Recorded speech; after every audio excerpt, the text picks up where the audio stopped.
Defense takes the oath at Al Baraka Palace.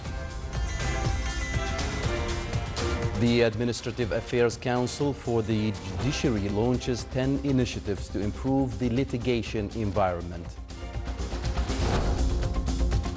And the Ministry of Labor issues a decision to reserve some positions in private higher education institutions for Omanis.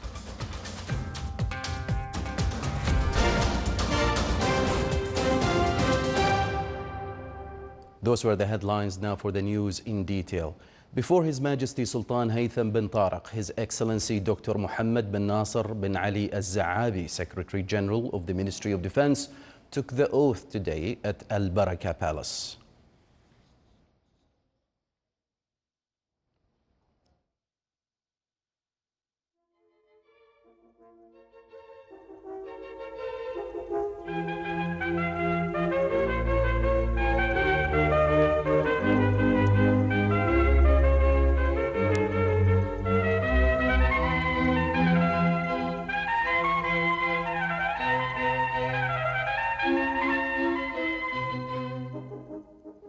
His Majesty Sultan Haytham bin Tariq sent a cable of greetings to His Excellency President Alexander Vučić of Serbia on his country's National Day.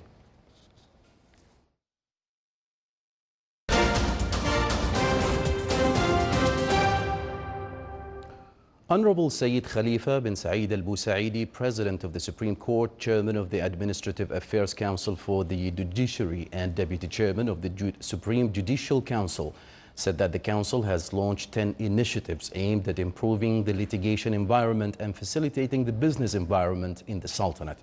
He said that 10 initiatives are in line with the launch of Oman's Vision 2040 that aims to give priority to litigation, judiciary and oversight, and to place the Omani judiciary at the forefront of judicial systems globally.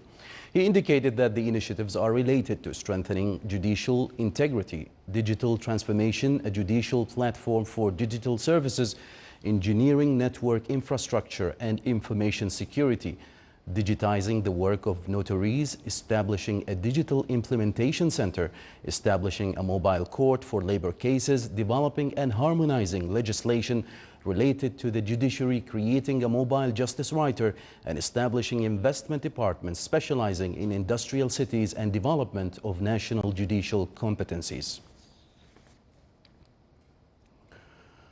Reviewing the good relations binding the Sultanate and United Arab Emirates, UAE, and the keenness of the two countries' leaderships to strengthen cooperation in various fields which serve the interests of both nations, top discussions of His Excellency Sayyid Badr bin Hamad Al-Busaidi, Foreign Minister, with His Highness Sheikh Abdullah bin Zayed Al Nahyan, Minister of Foreign Affairs and International Cooperation of the UAE. The two sides exchanged discussions on aspects related to cultural and historical relations between the two countries. They as well exchanged viewpoints on a number of issues and developments on the regional and international levels. They also affirmed on the importance of Gulf joint work within the Gulf Cooperation Council, in addition to supporting all the efforts aimed at achieving peace, security and stability for various countries.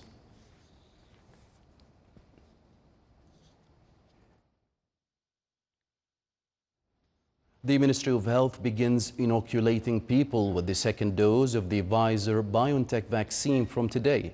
The second batch of the Pfizer-BioNTech vaccine arrived in the Sultanate last night via Muscat International Airport and contained 17,550 doses.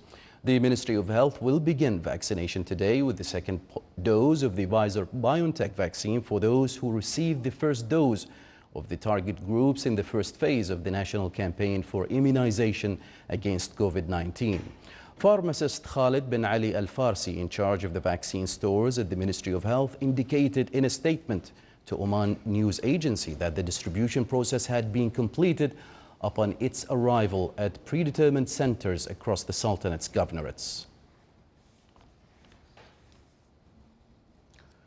The Ministry of Health announced that the total number of COVID-19 cases registered in the Sultanate reached 137,306, while the total number of deaths reached 1,542. The total recovered cases reached 129,054, which is 94% of the total recovery rate. The ministry indicated that the total number of inpatients during the past 24 hours reached 140, of which 39 are in intensive care units. All citizens and visitors arriving in the Sultanate are required to undergo an institutional health quarantine for 7 days at their own expense, starting from tomorrow Monday, in addition to being subject to follow the rest of the approved procedures imposed on all passengers to the Sultanate. More details in the following report. In an effort to cut the transmission of coronavirus, all flights arriving in the Sultanate starting from Monday, February 15th, 2021 at 12 p.m., all operating airlines are required to ensure that there are pre-confirmed hotel reservations for all arrivals on their flights covering the mandatory quarantine period of at least 7 nights as per the Civil Aviation Authority. And to keep in line with the decisions of the Supreme Committee dealing with COVID-19 issues in its meeting on February 10th, 2021, and based on coordination with the medical response and public health sector and the relief and shelter sector, the Civil Aviation Authority is notifying all airlines operating in the Sultanate with the following: impose mandatory institutional health isolation for all arrivals to the Sultanate through airports at their own expense. Passengers arriving in Oman can book accommodation at any hotel in Oman or take advantage of the list of hotels prepared and updated by the competent authorities for institutional isolation and published via the platform of Oman for COVID-19. Abdullah bin Ahmed al-Rubi'i, Sultanate of Oman Television, Muscat. The commercial shops in the Governorate of North Sharqiya are closed due to increase in COVID-19 cases. The bodies concerned call on all to adhere to the precautionary measures, such as keeping physical distance from one another, washing hands on a regular basis, as well as wearing face masks to avoid any further COVID-19 infections in the Governorate. It's worth mentioning that it is the responsibility of all to cooperate in the combat against the COVID-19 pandemic, and being cautious, especially after the spread of the new strain of COVID-19, shall be everyone's priority to limit any further impact of the pandemic on individuals and the community.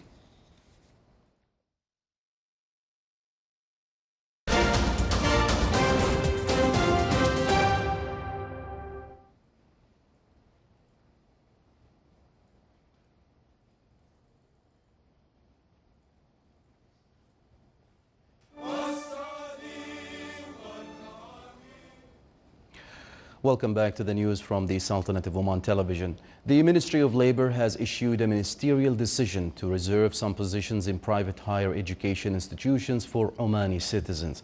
His Excellency Dr. Muhammad bin Saeed Ba'wain, Minister of Labor, issued a decision to reserve some professions for Omanis in private higher education institutions in an effort to achieve nationalization and replacement.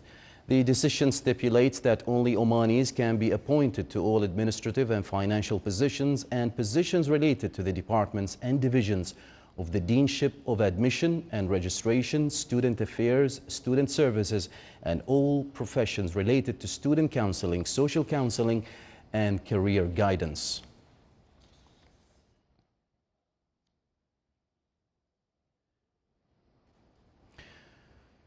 The challenges faced by industrialists in applying cost-reflective electrical tariffs to local industries and investments are part of the most prominent discussions of the workshop organized by the Ministry of Commerce, Industry and Investment Promotion in cooperation with the relevant authorities, along with a number of businessmen who own industries with high consumption of electrical energy.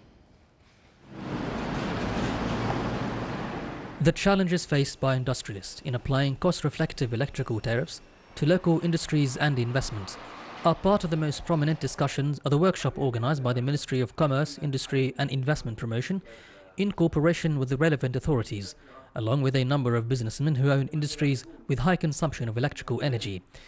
A number of solutions have been proposed to these challenges. In 2017, the government has levied a CRT, a cost-reflective tariff, against the factories that consume more than 150 megawatt of electricity every year. And we have been trying to convince the authority to relook into this CRT tariff in order to allow the factories to be competitive and to be able to compete in the market, in the local market and the international market. The increase in electricity tariff is not just is not the only increase that they are facing. The factories are facing also some other challenges that we are trying to resolve.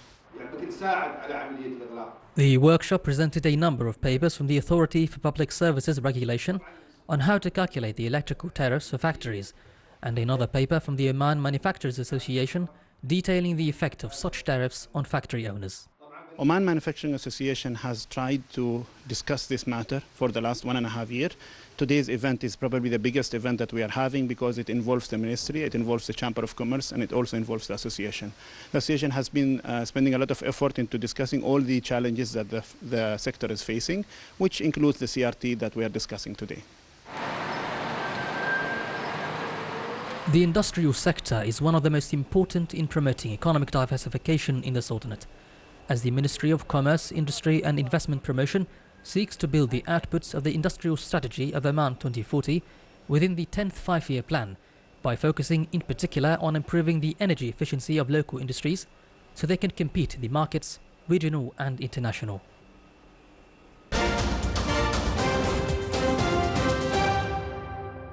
Japanese authorities said today its store of coronavirus vaccines had not been affected by an earthquake which struck the northeast of the country the previous evening. Japan today formally approved its first COVID-19 vaccine, with the health ministry giving the go-ahead to use the vaccine co-developed and supplied by Pfizer Incorporated. The announcement to approve the vaccine comes after a government panel on Friday confirmed that final results of clinical testing done in Japan showed that the vaccine had an efficiency similar to what overseas tests showed. Under the current plan, about 20,000 frontline medical workers at hospitals in Japan will get their first shots beginning around Wednesday. About 3.7 million other medical workers will be next, followed by elderly people who are expected to get their shots in April. By June, it is expected that all others will be eligible. Japan is expected to receive 144 million doses from Pfizer, 120 million from AstraZeneca, and about 50 million from Moderna before the end of this year, enough to cover its population. Residents in northeastern Japan cleaned up clutter and debris today after a strong earthquake set off a landslide on a highway, damaged buildings and train lines, and caused power blackouts for thousands of people. The 7.3 magnitude tremor late yesterday shook the quake-prone areas of Fukushima and Miyagi prefectures that 10 years ago had been hit by a powerful earthquake that triggered a tsunami and a meltdown at a nuclear power plant. Cracks appeared on the road, damaged buildings heavily, and a grocery store with bottles and cans strewn across the floor.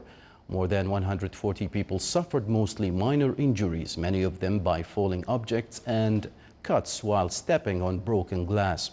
Tokyo Electric Power Company, the utility that runs the Fukushima Daiichi nuclear power plant that was hit by the March 2011 disaster, said the water used to cool spent fuel rods near the reactors had spilled because of the shaking, but there were no radiation leaks or other irregularities. The quake epicenter was deep at 55 kilometers beneath the ocean.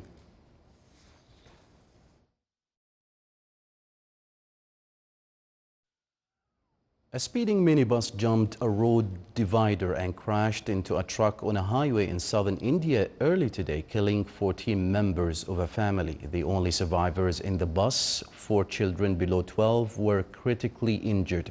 Police said the driver was apparently sleepy while driving in the wee hours and he lost control of the vehicle. The family was heading to Ajmer on a Muslim pilgrimage in western India. The accident took place near Madharpur village in Kurnool district, 240 kilometers south of Hyderabad and Andhra Pradesh state capital. The minibus collided with the truck coming from the opposite direction, ripping off parts of its body and leaving the victims tangled inside. More than 110,000 people are killed every year in road accidents across India. This is the Sultanate of Oman Television. Before we end tonight's bulletin, here are the main headlines once again. Before His Majesty Sultan Haytham bin Tariq, the Secretary General of the Ministry of Defense, takes the oath at Al Baraka Palace. The Administrative Affairs Council for the Judiciary launches 10 initiatives to improve the litigation environment. And the Ministry of Labour issues a decision to reserve some positions in private higher education institutions for Omanis. And with the end of tonight's news bulletin, we would like to remind you once more, time to keep following the precautionary measures of wearing face masks, washing hands, and keeping physical distance from each other. From all of us here at the newsroom and the studios, it's good night and stay safe.